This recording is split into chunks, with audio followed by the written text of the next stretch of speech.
আসসালামু আলাইকুম। ঘুম থেকে উঠে মাত্র চায়ের কাপে চুমু দিয়েছি, এমনি ফোনের স্ক্রিনে বসের নাম ভেসে উঠলো। বুঝতেই পারছেন, কর্পোরেট লাইফে সকাল হতে না হতেই বসের ফোন আসার মানে কি? কোনো না কোনো আর্জেন্ট অ্যাসাইনমেন্ট। আজকে আমাদের অফিসের একটা জরুরি প্রজেক্টের কাজে যেতে হবে।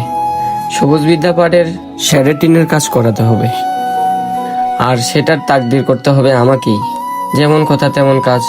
আর কোনো দেরি না করে সকাল সকাল রওনা হয়ে গেলাম গন্তব্যের বাস্তবতার শহর যাত্রাবাড়িতে।